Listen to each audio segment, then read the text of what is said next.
Good morning students. अभी अपन ने पिछले जो वीडियोस देखा था उसमें कुछ न्यूमेरिकल्स किए थे। आज अपन उनके आगे बढ़ते हुए कुछ न्यूमेरिकल्स और करते हैं। फॉर एग्जांपल अपन कुछ न्यूमेरिकल्स लेते हैं। जैसे एक क्वेश्चन दिया हुआ है कि समान परिमाण के दो आवेश एक दूसरे से r दूरी पर स्थित हैं और इनके मध्य कार्यरत बल F है। यदि आवेशों के मान आधे कर दिए जाएँ तो इनके मध्य की दूरी को दोगुना कर दिया जाए तो इनके बीच नया बल कितना होगा। सवाल क्या दिया है कि दो कंडक्टर्स हमको गिवन है कोई A एंड B,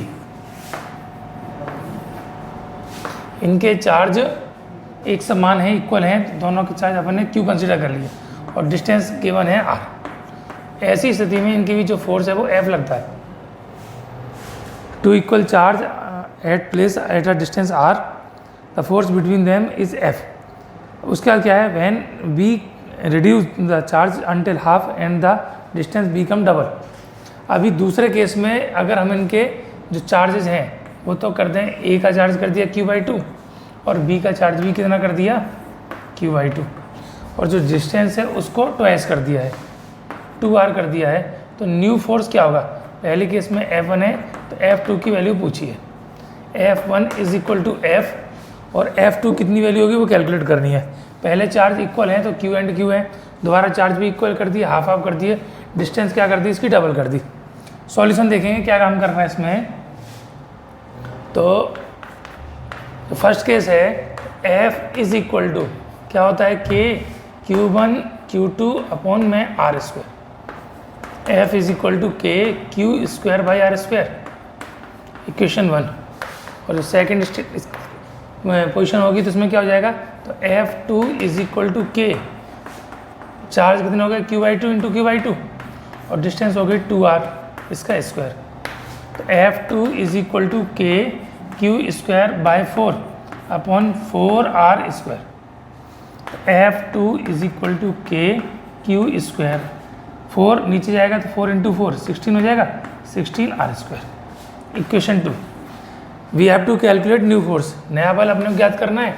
तो इक्वेशन 2 डिवाइडेड बाई इक्वेशन 1, तो F2 upon F is equal to K Q square upon 16R square upon K Q square by R square. तो R स्क्वायर से R स्क्वायर कट गया, K से K cut गया, Q square से Q square cut गया। तो F2 upon F is equal to 1/16। तो new force F2 equal to कितना हो जाएगा, F अपॉन 16। तो जो नया बल है वो पहले बल का 1/16 गुना, तो 1/16 times of the previous force. ठीक है।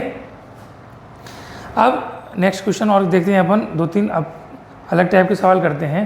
तो उसमें एक सवाल दिया है, क्वेश्चन इसमें है कि 1 माइक्रोकूलम का कोई चार्ज है, उसको हमने प्लेस किया है कहाँ पर, एक कार्टेशियन दिया है एक्स एक्सिस के अलोंग और उसके कोऑर्डिनेट दिए हैं 1 2 4 8 अंटिल इनफाइनाइट। और इनमें 1 कूलम का जो चार्ज है वो इसके ओरिजिन पर है, तो इस पर नेट फोर्स कितना होगा। सवाल समझेंगे। क्या दिया हुआ है कि 1 माइक्रोकूलम के चार्ज को हमने एक्स एक्सिस के अलोंग रखा है कुछ कोऑर्डिनेट्स पर। तो कोऑर्डिनेट्स क्या हैं, उसके जो निर्देशांक है वो क्या है, ये ओरिजिन हो गया मूल बिंदु और ये इसकी एक्स एक्सिस होगी। इसमें जो ओरिजिन है उस पर रखा है 1 कूलम का चार्ज और 1 माइक्रोकूलम के कई सारे चार्ज पार्टिकल हैं वो एक्स एक्सिस पर रख दिए हैं। पहला 1 पर रखा है, दूसरा 2 पर रखा है, तीसरा 4 पर और फिर 8, 1 2 4 8 and so on until infinite. तो पहला 1 पर है, दूसरा 2 पर है, तीसरा 4 पर है, फिर 8 पर है। इसका मतलब यहाँ पर हर एक पर कितना रखा है, कोई चार्ज रखा है जिसकी वैल्यू कितनी है 1 माइक्रोकूलम। इस पर भी Q, इस पर भी Q, इस पर and so on until infinite. अब पूछा है कि 1 माइक्रोकूलम के ऊपर नेट फोर्स क्या लगेगा। ध्यान कीजिए, ये पहला पार्टिकल इस पार्टिकल को रिपेल करेगा, दूसरा है वो भी रिपेल करेगा, तीसरा है वो भी रिपेल करेगा, चौथा है वो भी रिपेल करेगा एंड सो ऑन। ऐसे इनफाइनाइट फोर्सेस पर अप्लाई होंगे। तो जो फोर्सेस होंगे, जैसे पहला आपने फोर्स निकाला इसके और इसके बीच में, तो ये डिस्टेंस कितनी है 1, तो क्या हो जाएगा K, चार्ज कितना है, एक तो है 1 और दूसरा है 1 माइक्रोकूलम।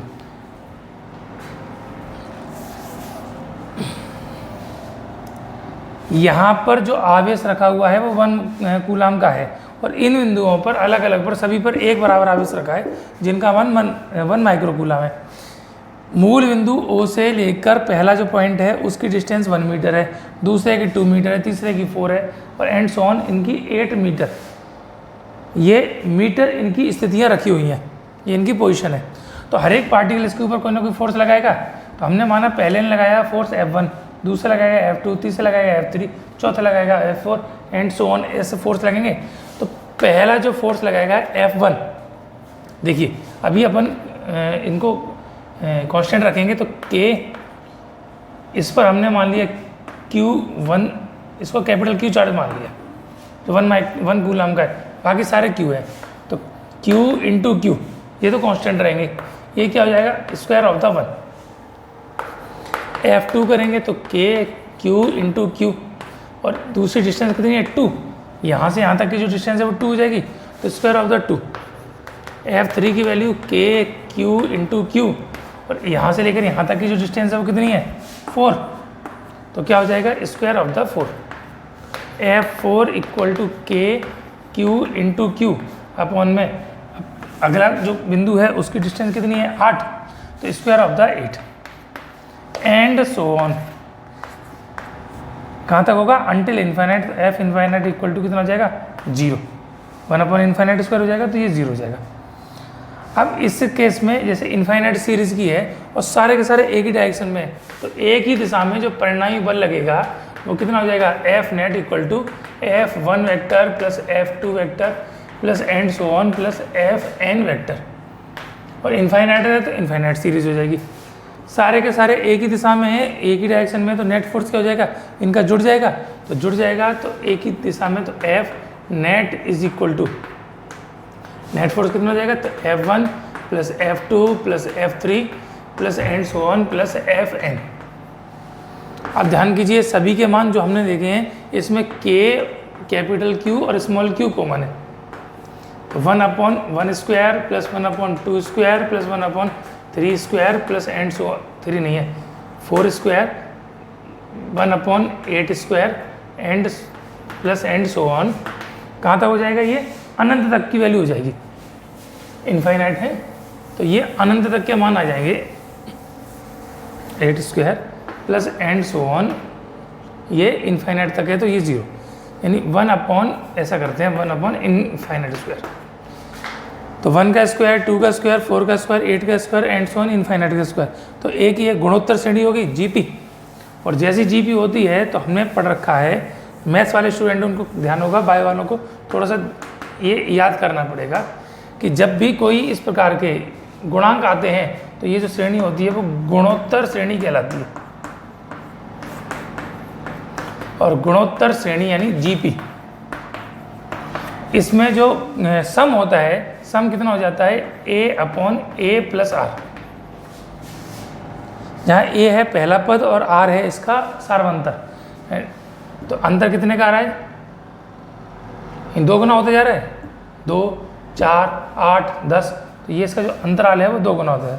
तो हियर a इक्वल टू है तो है 1 और r कितना है 2 गुना होता जा रहा है, तो r इक्वल टू 2, तो ये हो जाएगा F net is equal to K Q, और ये इसका टोटल जो सम है sigma a upon R A plus R, A की वैल्यू 1 और r की वैल्यू 2, तो ये आ गया के क्यू क्यू, और ये आ गया 1 अपॉन 3। अब वैल्यू पुट कर दो, तो k की वैल्यू है 9 into 10 to the power 9, q जो आवेश दिया था 1 कूलम है और 1 माइक्रो कूलम है, और मल्टीप्लाई है 3 का, 3 से 9 काट दिया 3 बार, तो केवल संख्या ऊपर बची 3, पावर बची प्लस की 9 माइनस की 6, तो प्लस की 3 इंटू 10 टू द पावर 3, 3 3 का 9, सही 9 में से 6 गया तो 3 बचे, मतलब आ जाएगा 3000 Newton.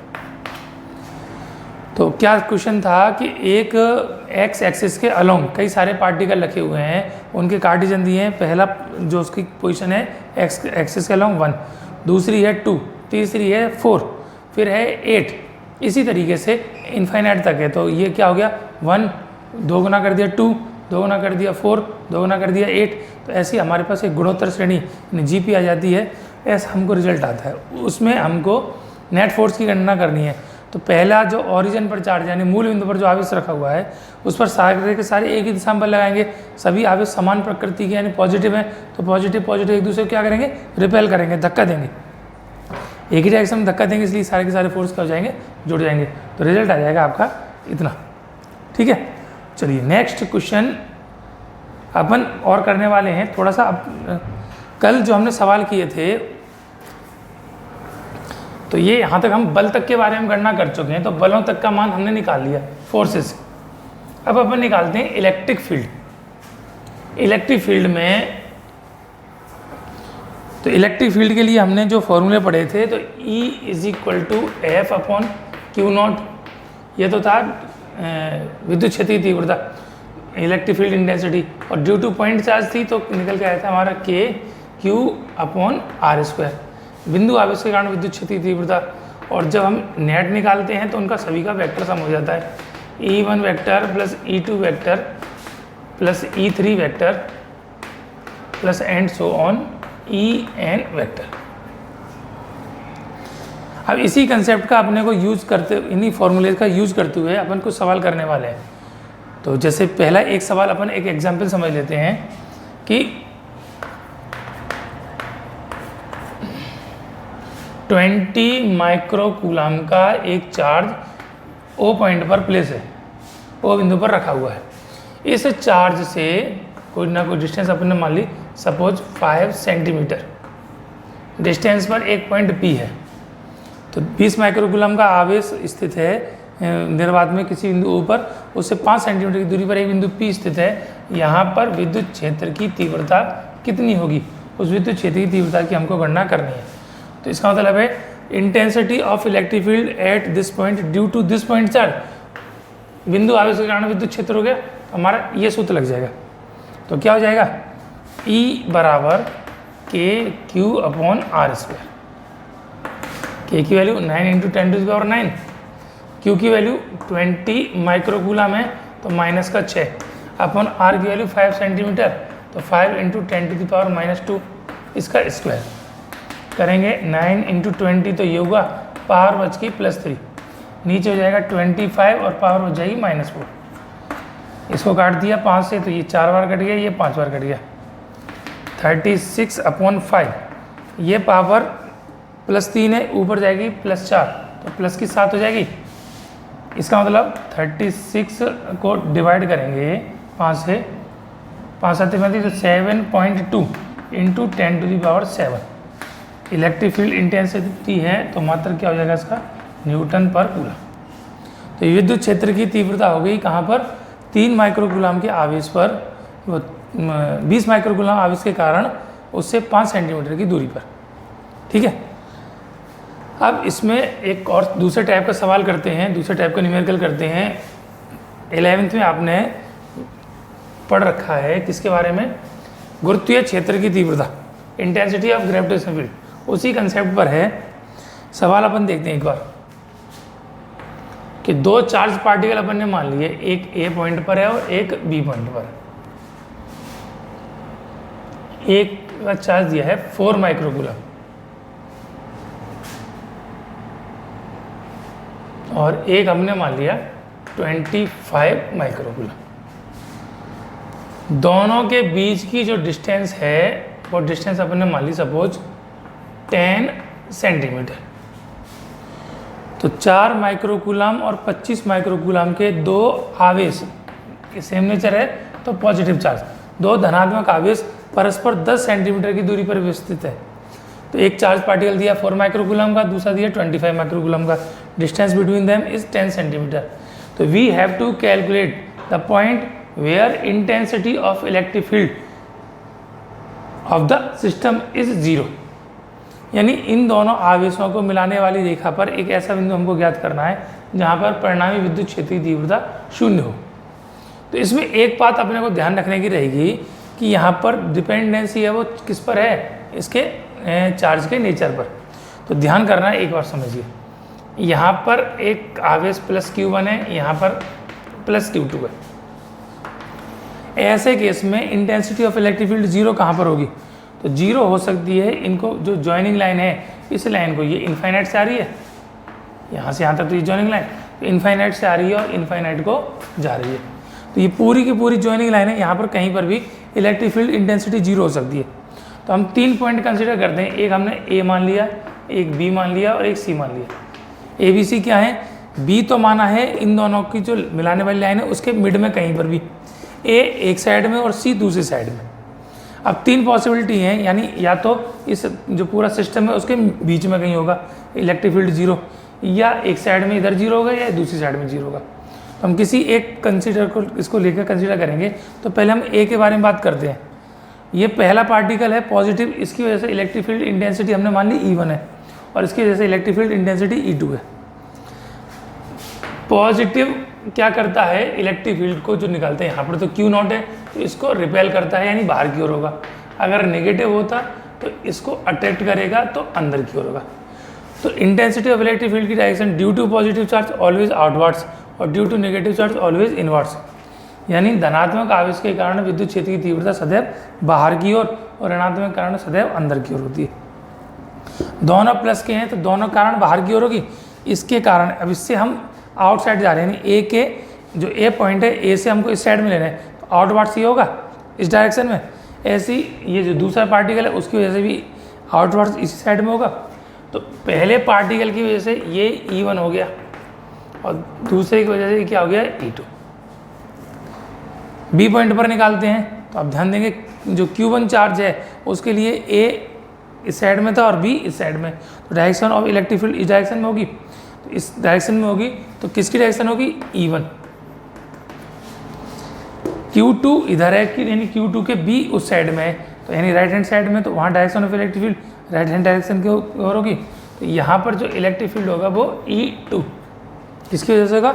Due to Q2 charge. ऐसे सी पॉइंट पर लेते हैं तो जो Q2 चार्ज है उसके भी लेफ्ट में है और Q1 चार्ज है उसके भी लेफ्ट में है, तो दोनों की वजह से direction of electric field left side में होगी आउटवर्ड्स।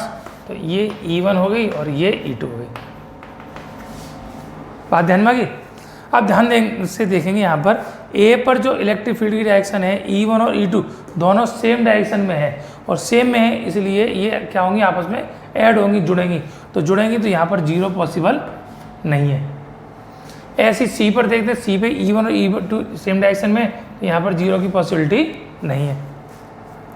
तो ना तो ए पॉइंट पर होगा ना ही सी पॉइंट पर होगा। अब हमारे पास केवल एक ही ऑप्शन बचता है, वो क्या बचता है? बी। तो बी पर दोनों अपोजिट डायरेक्शन में अगर इनके मैग्नीट्यूड इक्वल हो जाएंगे, यानी परिमाण बराबर हो जाएंगे, तो एक दूसरे को निरस्त कर देंगे और कैंसिल हो जाएगा। तो इस केस में यहाँ पर जीरो की पॉसिबिलिटी है। तो क्या बात आई ध्यान में? दोनों पॉजिटिव हैं तो यहाँ पर बाहर इलेक्ट्रिक फील्ड इंटेंसिटी जीरो नहीं होगी। जीरो कहाँ पर होगी? बीच में।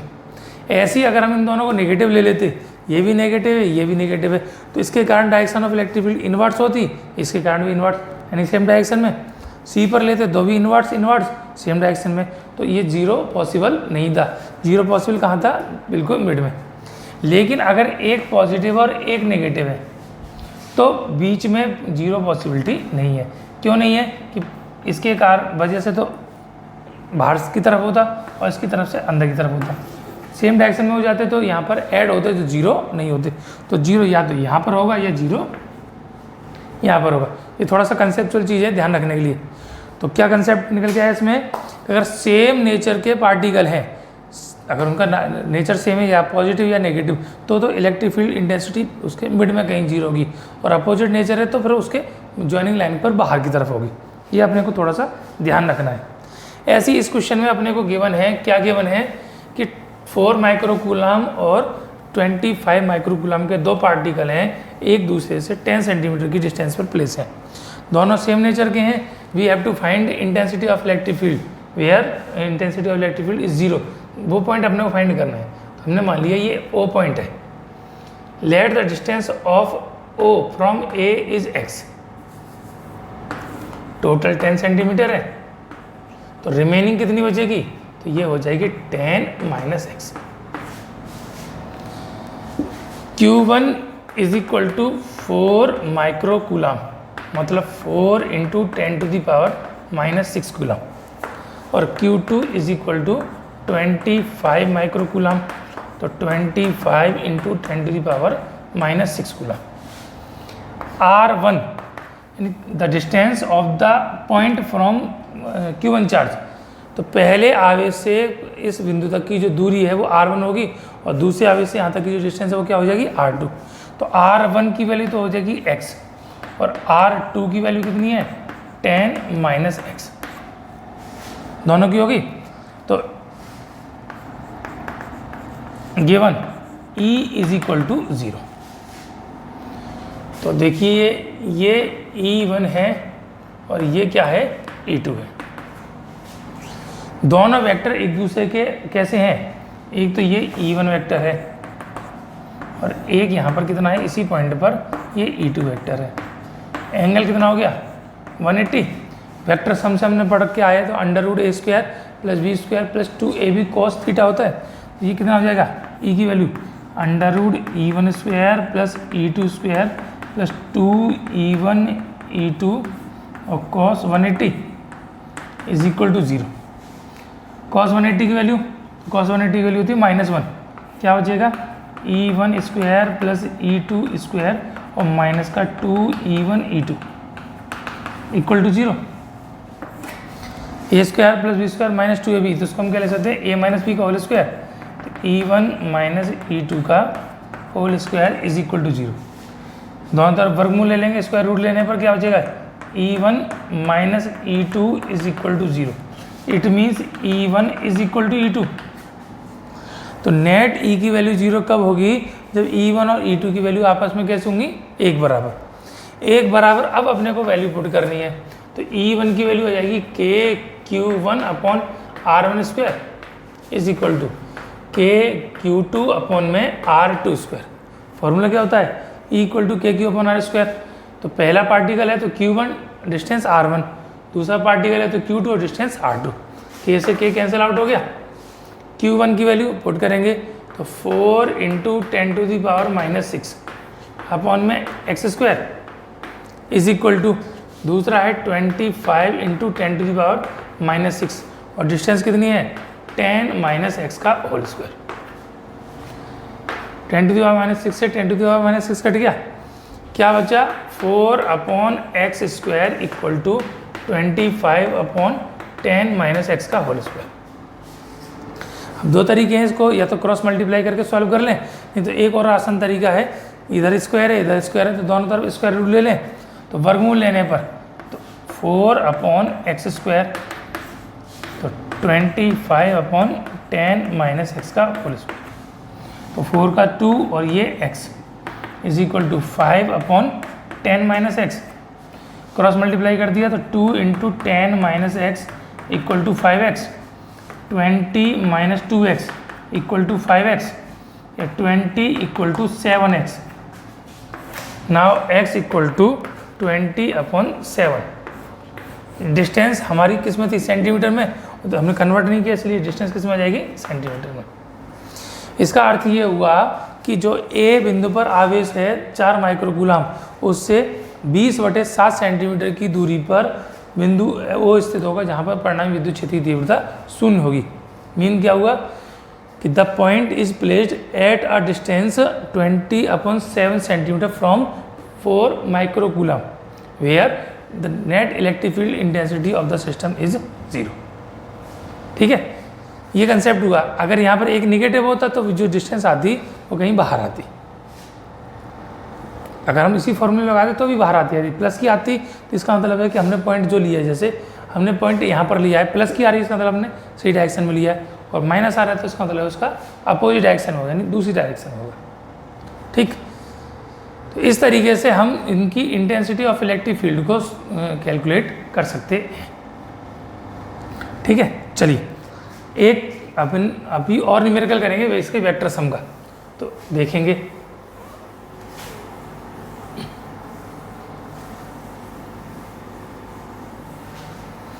आपको जो क्वेश्चन की प्रैक्टिस शीट दी है करने के लिए, इसको आपको सॉल्व करना है, और जो नहीं आए उसको आप मुझे बताएंगे कि कौन सा क्वेश्चन ये है, वही मैं उन्हीं का मैं सॉल्यूशन दूंगा, और जो बच्चा बताएगा उसी को सॉल्यूशन दूंगा, सबको नहीं दूंगा। इसलिए करिए आप। एक क्वेश्चन अपन और एज्यूम करते हैं, एक एग्जाम्पल, कि एक इक्विलैटरल ट्रायंगल है जिसके तीनों वर्टेक्स पर चार्ज सेम नेचर का यानी समान प्रकृति का आवेश रखा हुआ है Q। इसकी साइड हमने मान ली R है, ठीक है। अब अपने को पता करना है कि इस त्रिभुज के केंद्र पर यानी जो मिड पॉइंट है वहाँ पर नेट इलेक्ट्रिक फील्ड इंटेंसिटी कितनी होगी। तो क्या है, एक इक्विलैटरल ट्रायंगल है जिसकी साइड R है, उसके तीनों वर्टेक्स पर equal charge capital Q place है। तो we have to calculate intensity of electric field of the system at the centre of this triangle. तो एक संभावित त्रिभुज के केंद्र पर परिणामी विद्युत क्षेत्र की तीव्रता कितनी होगी उसकी हमको गणना करनी है। तो सबसे पहले हमको इसका केंद्र पता करना पड़ेगा, केंद्र कहाँ है। तो जो केंद्र क्या होता है, मिड पॉइंट किसे कहते हैं, कि यहाँ से तीनों से जो हम लंब डालते हैं यानी परपेंडिकुलर डालते हैं, एक दूसरे को जहाँ पर भी इंटरसेक्ट करेंगे, जो माध्यिकाएँ होती हैं वो एक दूसरे को जहाँ पर भी निरस्त करती हैं वो उसका क्या हो जाता है, केंद्र हो जाता है। तो इस बिंदु पर हमको विद्युत क्षेत्र की तीव्रता की गणना करनी है, ठीक है। तो अब हमको ये बिंदु मिल गया जो इसका केंद्र कहलाएगा, जहाँ पर हमको E कैलकुलेट करना है। हमने मान लिया ये आवेश Q1 है, ये आवेश Q2 है और ये आवेश Q3 है। तो इसकी वजह से जो इलेक्ट्रिक फील्ड होगा वो E1 कहलाएगा, इसकी वजह से वो E2 कहलाएगा और इसकी वजह से वो E3 कहलाएगा। तीनों प्लस है, इसलिए डायरेक्शन कैसे होगी, आउटवर्ड्स। तो ये चार्ज यहाँ पर था, इससे अवे नीचे की तरफ, ये चार्ज इस कोने पर था तो इससे इधर आएगा, और ये चार्ज इस कोने पर था तो इससे इधर ही आएगा। तो तीनों से कैसे होंगे, अपोजिट डायरेक्शन में, ठीक है। तो ये तो हमको परिणामी विद्युत क्षेत्र की तीव्रता ज्ञात करनी है। चार्जेस हमारे पास हैं, अब हमको डिस्टेंस चाहिए, मतलब इस पार्टिकल से यहाँ तक की डिस्टेंस, इस पार्टिकल से यहाँ तक की, इस कॉर्नर से यहाँ तक की डिस्टेंस कितनी होगी, ये अपने को कैलकुलेट करनी है। तो ये डिस्टेंस कैलकुलेट करेंगे, कैसे करेंगे, तो ध्यान देंगे ये हमारे पास इक्विलैटरल ट्रायंगल होने की वजह से एंगल इक्वल होंगे, यानी 60 डिग्री हो जाएगा, टोटल 60 डिग्री है। तो ये बिल्कुल मिड में है, इसलिए कितना हो जाएगा, 30 डिग्री। तो हमको एक ट्रायंगल ये मिला जिसमें ये तो है 30 डिग्री, ये हमको कैलकुलेट करनी है। सपोज x ये हमको कैलकुलेट करनी है, यहाँ से यहाँ तक की डिस्टेंस हमको पता है। तो टोटल डिस्टेंस है r, तो आधी कितनी बचेगी, ये r/2। ये अपने को साइड चाहिए, एक साइड हमारे पास है, एक एंगल हमारे पास है, तो ट्रिग्नोमेट्री का यूज कर सकते हैं। तो इसमें ये बेस हो गया, ये हाइपोटेनियस यानी आधार और कर्ण। तो सूत्र कौन सा लगेगा, कॉस थीटा। तो कॉस थीटा कितना है, 30 डिग्री। आधार यानी r/2 और कर्ण यानी x, हाइपोटेनियस x हो गई। x इज इक्वल टू कितना हो जाएगा, r/2 अपॉन में cos 30, r/2 cos 30 की वैल्यू √3/2, 2 से 2 कैंसिल आउट हो गया, तो x इक्वल टू हो जाएगा r/√3। तो तीनों चार्जेस हमको पता है कैपिटल Q, और तीनों चार्जेस से इसके मिड पॉइंट की डिस्टेंस हमको पता है x, उसकी वैल्यू कितनी, r/√3। इसलिए अब हमको क्या काम करना है, इंटेंसिटी ऑफ इलेक्ट्रिक फील्ड यानी विद्युत क्षेत्र की तीव्रता, इसकी गणना करनी है। तो कैसे करेंगे, तो here E1 is equal to E2 is equal to E3। तीनों के तीनों जो इंटेंसिटी है वो मैग्नीट्यूड में इक्वल होंगी। क्यों इक्वल होंगी, क्योंकि चार्ज इक्वल हैं और डिस्टेंस इक्वल है, तो इंटेंसिटी का जो मैग्नीट्यूड होगा वो भी इक्वल होगा। तो कितना होगा, K कैपिटल Q अपॉन में x²। x की वैल्यू हम निकाल चुके, तो K कैपिटल Q ये कितना है, r/√3 इसका स्क्वायर हो गया। तो K 3Q अपॉन r², ये क्या हो जाएगा, E1 is equal to E2 is equal to E3। E1, E2 और E3 तीनों के मैग्नीट्यूड अपन ने कैलकुलेट कर लिए। कितने आया इसकी value, K 3Q upon r²। अब तीनों का अपने को वेक्टर सम करना है, तो वेक्टर सम करने के लिए इसका कंसेप्ट देखेंगे तो क्या आएगा, ध्यान कीजिए। या तो हमने वेक्टर्स 11th में पढ़ रखे तो कंपोनेंट में डिवाइड कर सकते हैं, यानी उसको घटकों में विभाजित कर सकते हैं, एक तरीका। नहीं तो दूसरा तरीका जो सीधा सीधा हम यूज करने वाले हैं वो क्या है, ये तीनों के तीनों वेक्टर्स हैं, ये E1 था, ये E2 था और ये E3 था। कहाँ से लिए हमने, ये एक ट्रायंगल के सेंटर में है, तो इसलिए इनके बीच का एंगल कितना होगा, हर एक का बराबर हो जाएगा 120, इसका भी 120 और इसका भी ये 120 डिग्री। हम जानते हैं जब दो वेक्टर्स को हम सम करते हैं तो उसके बीच का एंगल अपने को चाहिए, तो हमने मान लिया E2 और E3 को सॉल्व करते हैं। तो now E2 and E3 are at 120 degree. कितने कोण पर हैं दोनों, एक दूसरे से 120 डिग्री के कोण पर हैं। अतः परिणामी E इन दोनों का हमने डैश मान लिया, कितना होगा E3 square plus E2 square plus 2E2 E3 cos 120। Cos 120 का मान होता है माइनस का 1/2, तो E dash is equal to, अब ध्यान कीजिए E1 E2 और E3 तीनों की वैल्यू बराबर हैं, इसके बराबर हैं। इसको हम कुछ और मान सकते हैं, इसको कुछ भी मान लिया, y हमने लेट कर लिया, x y z a b c d कुछ भी मान सकते हैं, हम x ले चुके इसलिए हमने इसको y मान लिया। a मान सकते हो, b मान सकते हो, c मान सकते हो, डजेंट मैटर। तो ये y square plus y square plus 2y into y, इसकी वैल्यू माइनस का 1/2, ये दोनों जुड़ जाएंगे तो 2y स्क्वायर माइनस का 2y स्क्वायर माइनस का हो गया और मल्टीप्लाई बाई 1/2, 2 से 2 कट गया तो कितना आ जाएगा 2y square minus y square, मतलब स्क्वायर रूट के अंदर वाई स्क्वायर, वर्गमूल के बाहर लेंगे तो कितना आ गया y। मतलब E1 और E2 और E3 तीन थे, उसमें E2 और E3 को सॉल्व किया है, जो रिजल्टेंट E डैश है उसकी वैल्यू y, मतलब E1 E2 और E3 के बराबर ही आ गई। तो जो वैल्यू E1 की थी वही वैल्यू E2 की, वही वैल्यू E3 की और वही वैल्यू E2 और E3 के रिजल्टेंट की आ गई। ठीक, एक बात।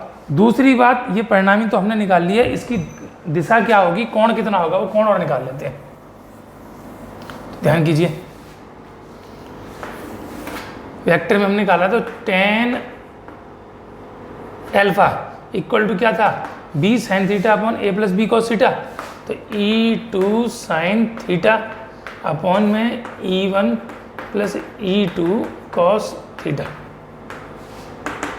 E2 E1 बराबर है तो y sin 120 बटे y plus y cos 120, y common लेकर कट जाएंगे तो sin 120, तो sin 120 की वैल्यू कितनी होती है, तो sin 120 को लिख सकते हैं sin 90 plus 30, sin 90 plus theta equal to cos theta, तो कॉस 30 और कॉस 30 का मान कितना होता है √3/2, तो इसका मान तो हो गया √3/2, नीचे 1 प्लस कॉस 120 की वैल्यू माइनस की 1/2, तो √3/2, एक में से आधा गया तो आधा बचा, 2 से 2 कट गया तो कितना बचा √3, ये वैल्यू किसकी आ गई tan अल्फा की, √3 tan में किसकी वैल्यू होती है 60 डिग्री की, तो अल्फा इक्वल टू 60 डिग्री। तो E2 और E3 जिनके बीच कोण 120 था, उसका परिणामी तो E2 E3 के बराबर y आया, और उनका जो परिणामी आया उसका कोण कितना आया 60 डिग्री। कहाँ से, E2 से, तो चाहे E2 से नाप लो चाहे E1 से नाप लो तो बिल्कुल बीच में आएगा 60 डिग्री, तो 120 का आधा 60 डिग्री, यानी ये हमको मिला E डैश। E2 और E3 को सॉल्व करके हमारे पास E डैश बचा, जिसका एंगल कितना है 60 डिग्री। अब E2 E3 का काम खत्म, बचा हमारे पास E1। E1 को और E डैश को हमको सॉल्व करके परिणामी निकालना है, तो अतः परिणामी यानी रिजल्टेंट क्या आया, किसका निकालना है, तो E is equal to √E1 square और प्लस ये E डैश है इसका square plus 2E1 E dash और कॉस, अब कोण कितना होगा, एक यहाँ 120 तो यहाँ तक है, 60 यहाँ तक है, 60 और 120 कितना हो गया 180, तो कॉस 180 डिग्री, कॉस 180 की वैल्यू होती है -1, तो E1 square plus E dash square plus 2E1 into E dash और इसकी वैल्यू -1। E1 E2 दोनों के मान लगा दो, तो तो E1 का मान तो है y, तो वाई स्क्वायर, और ई डैश की वैल्यू भी कितनी आई है y, तो प्लस वाई स्क्वायर, माइनस का 2 माइनस मल्टीप्लाई हो गया तो माइनस, तो y इंटू वाई, इनको जोड़ा तो 2y स्क्वायर और माइनस का 2y स्क्वायर, 2y स्क्वायर में से 2y स्क्वायर गया तो 0, तो ई जो नेट आएगा वो कितना आ जाएगा 0। अर्थात कोई समबाहु त्रिभुज है जिसके तीनों कोनों पर एक समान आवेश रखे हुए हैं, तो ऐसी स्थिति में उसके केंद्र पर परिणामी विद्युत क्षेत्र की तीव्रता कितनी हो जाएगी, 0 हो जाएगी। तो ये 0 हमारे पास ई नेट ये आ गया। ठीक है, चलिए बाकी सवाल और करेंगे। Thank you.